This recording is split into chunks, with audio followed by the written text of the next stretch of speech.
I've spent most of my adult life alone in the woods. It's not a romantic thing, not some cabin in the mountains fantasy, sipping black coffee on a fog-draped porch. It's hard, gritting work. I was raised in the shale hills of central Pennsylvania. My dad taught me how to track animals by the blood in the leaves. My mom showed me how to walk silent through dry brush. I've camped through hurricanes, stood in waist-deep snow while frostbitten. I'm not fearless. I've just always believed I understood what to be afraid of. It was the month of October. I started as a 3-day solo hike along a quiet stretch of the Appalachian Trail between Bake Oven Knob and Hawk Mountain. I'd done it once before, years ago, but I remembered the views and the solitude being worth the climb. This time, the trail was quieter. I chalked it up to the lateness of the season and set up my first camp near an old fire ring just off the trail, maybe half a mile from the top of a rocky outcrop. The first night was fine. Cold, sure, but nothing strange. No animals sniffing around. No voices. That changed on day 2. I was about 7 miles in when I first got the feeling. Not fear, exactly. Just unease. It was around midday, and I'd stopped at a trail spur to refill my canteen. I crouched beside the stream, clear and cold as glass, and caught the reflection of the trees behind me in the surface. But something was off. Something didn't match. I stood, turned, and scanned the tree line. Tall pines and leafless oak. A crumbling stone wall maybe 30 yards off. But no movement. Still, my skin crawled like I'd brushed up against poison ivy. I told myself I was just tired. Just alone too long in my own head. I moved on. By late afternoon, the shadows stretched long across the forest floor, and the trail narrowed between 2 hillsides, with dense underbrush crowding in from both sides. I'd been walking for hours without seeing another soul. My GPS was acting up typical in the valleys, but I knew there was a trail shelter ahead, maybe another 45 minutes at most. And then I heard it. A rustling. Soft, careful, like something moving with intention. I froze, mid-step. I've heard deer bolt, turkeys crash through brush, squirrels chatter and scatter. This wasn't that. This was low. Deliberate. Stalking. I turned toward the sound southwest, uphill, and scanned the trees. And there it was. Oh my God, that was the silhouette of a big cat. Long body, low to the ground. The head was turned slightly, golden eyes locked on mine. I swear, my mouth went dry. My fingers twitched around the strap of my pack. I shifted my stance. Slow, steady. Put my back to the narrow trail and began walking again, never turning fully away. I spoke low under my breath, trying to sound firm and unafraid. Not today, friend. You've got the wrong hiker. The cat didn't follow. Not right away, but it didn't leave either. It melted back into the brush. For the next 20 minutes, I walked faster, hyper-aware of every sound behind me. By the time I reached the shelter, the sun had fully dipped behind the ridge. The clearing was empty. I stood there for a long moment, unsure. I didn't have signal. My legs were tired, and it was already too dark to make the next leg safely. So I did the only thing I could. I made camp beside the shelter, but not inside it. I wanted to be mobile if I had to run. Or fight. I built a fire from damp wood and pine needles. It smoked more than it burned. I didn't eat much. Didn't sleep either. Just sat with my hatchet beside me and my headlamp angled toward the trail. I never saw it again that night, but I knew it was there. You don't see mountain lions. Not unless they want you to. But you can feel them. The next morning, the woods were quiet. I packed up at first light and decided to backtrack toward the last known trailhead. It would take longer than pushing forward, but I couldn't shake the feeling that something was wrong on this stretch of trail. An hour into my return hike, it reappeared. This time, I didn't see the eyes. I saw the body. 50 feet off the trail, following at an angle, keeping to the trees, silent as death.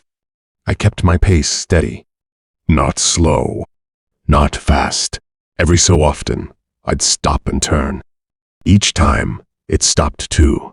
A tense standoff. Me and it. Locked in some quiet, ancient game neither of us had agreed to play. By midday, I hit the last stretch of corn stubble and shale before the dirt road. I could see my car, parked crooked in a pull-off lot. I dropped my pack, grabbed my flare gun from the side pouch, and turned to face the trees. I stood there, chest heaving, and waited. Nothing moved, and then I saw it just for a moment. A shape, a shimmer, 2 pale yellow eyes reflecting the high sun. It just stared. I raised the flare gun. "I don't want to shoot," I said aloud. "But I will." Then, without a sound, the cougar turned. It slipped into the shadows and was gone. I haven't gone solo since.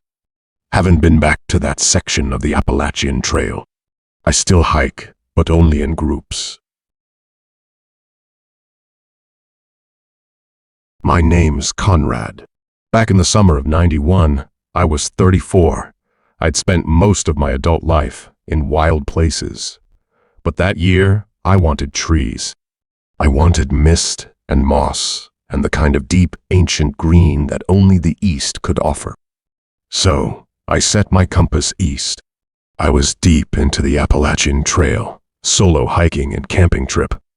No partner. No dog. Just me. A 65-liter pack. The Appalachian was different, older, heavier somehow.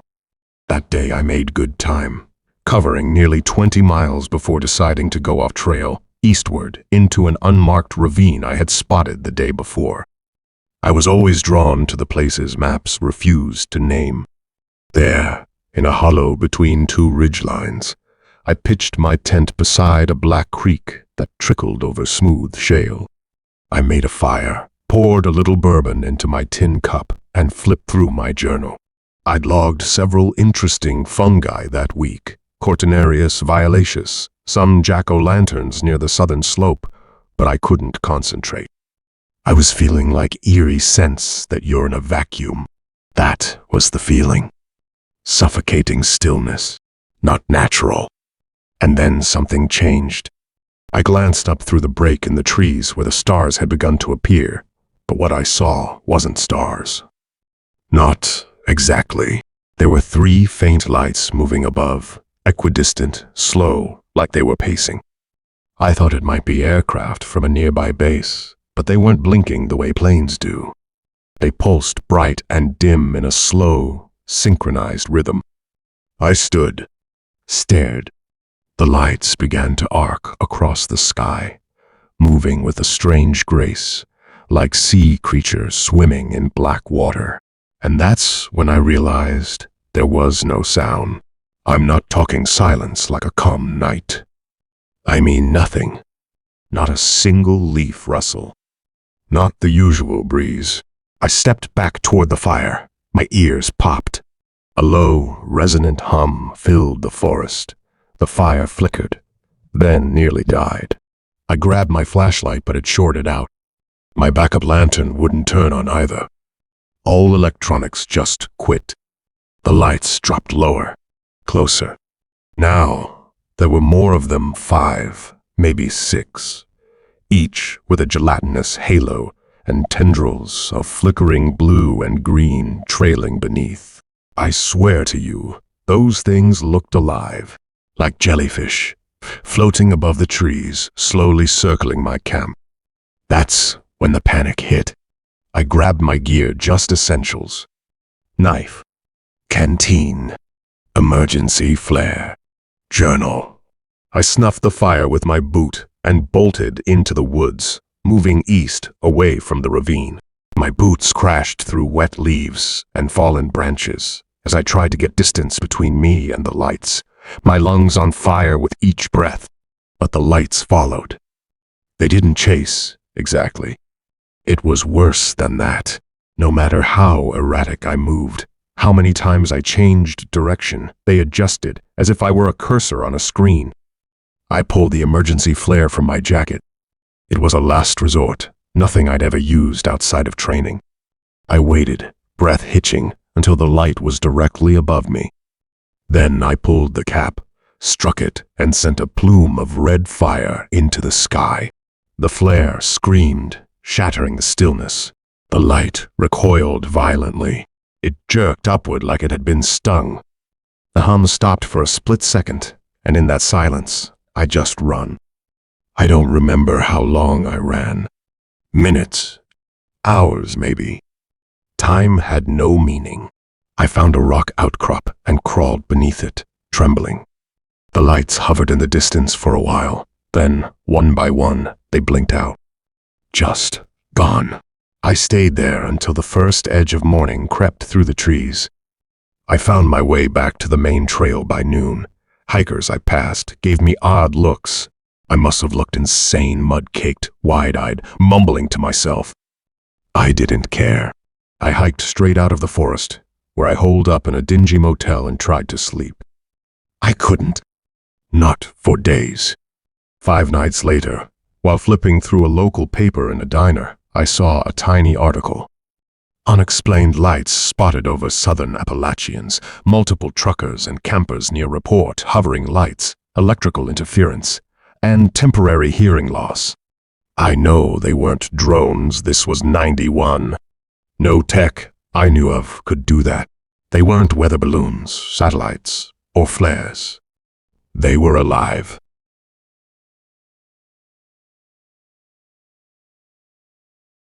I was 11. The summer, my mother took me camping alone for the first and only time in the mountains of southern Virginia. We were somewhere deep off the Appalachian Trail, not one of the tourist-heavy sections, but a narrow, quiet pass. I remember the drive up was endless switchbacks, tall trees pressed tight against the roadside, and nothing but static on the radio for hours. My mom was the adventurous type. She'd been a hiker before she had me, before my dad left. She talked about those years like they were holy, like the trees had saved her from some kind of ruin. This trip was her way of reconnecting, she said. She didn't want us near cities or phones. Just nature, just peace, just her and me. We set up our tent in a clearing, maybe a quarter-mile off the main trail. I remember how proud she looked after we pitched the tent ourselves. It was just big enough for 2 sleeping bags and a lantern. The fabric was thin and smelled faintly of mildew and campfire smoke from some trip long before me. The first day was fine. We hiked a few miles in either direction, saw a small rattlesnake coiled on a sun-warmed rock, and even found a spring trickling down a rock face. That spring turned out to be a problem. Our water purifier had cracked in transit, probably from being packed too close to the hatchet. My mom decided she'd hike to a nearby ranger station early the next morning to report it and maybe get a new one. Just a few miles down, she said. I'll be back before dark. I didn't argue. I was 11, and I'd read enough books to think being alone in the woods would feel adventurous, like one of those boy becomes man moments. She left just after breakfast, her boots crunching the gravelly trail until I couldn't hear her anymore. She left me with snacks, a radio, a flashlight, and a small hatchet. I joked about hunting squirrels. She told me to read my book and stay put. The hours passed slowly. The sun was warm, but not unbearable. I sat in the doorway of the tent, carving sticks, reading half a chapter of my paperback, snacking on trail mix. By late afternoon, I was lying on my sleeping bag with the flashlight propped against my shoulder, listening to the trees rustle. That's when the fog rolled in. It came fast. One moment, I could see the trees across the clearing. The next, the whole world was milk-white and silent. I didn't panic, not yet. Fog was common up high. I zipped up the tent door and tried to read again. Then the noises started. It was just the crackle of dry leaves, what could have been a deer or a squirrel nosing through the underbrush. But it didn't sound like something scurrying. It sounded like footsteps. Slow, stepping on every dead leaf like they wanted me to hear. I froze, holding my breath. The footsteps circled, maybe 20 feet away, just outside where the fog started to blur everything. I reached for the flashlight and turned it off. Sat still, my ears strained, searching for anything that would make the sound stop making sense. That's when I heard it. The zipper. The sound was so specific it still makes my stomach turn when I think about it. The teeth of the tent door groaning apart halfway, then stopping. I turned slowly. The zipper was moving from the outside. Someone was pulling it down from the other side. I lunged forward and grabbed the fabric, yanking the zipper back up with all my strength. Whoever it was didn't fight me. Not right away. Oh my God, I even heard the breathing. Heavy, inches from my face through the tent wall. Don't I manage to choke out? I'm calling someone. The chuckling got louder. Then it turned into muttering. Fast, slurred, incomprehensible. I screamed then. Loud. I screamed for my mom, for help, for anything to hear me. It stopped. For a few seconds, the forest was dead quiet. I curled into my sleeping bag and cried. I didn't know what else to do. I just cried and shook and whispered my mom's name like it was a spell. And eventually, the man had gone. The next thing I remember is hearing her voice. Loud, sharp, Milo. She yelled, Milo, where are you? I screamed back. She came crashing into, and her face drenched in sweat. I threw myself into her arms, sobbing so hard I couldn't talk for a full minute. When I finally told her what happened, she went pale. Not scared, angry. I could feel it in how she gripped my shoulders, how she scanned the fog around us.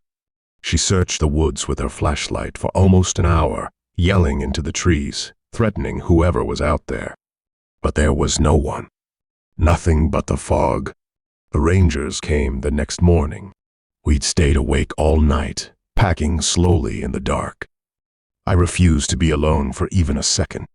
The rangers didn't find anything either. No proof anyone had been near us.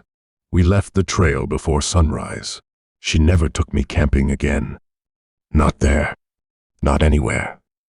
I haven't been back since.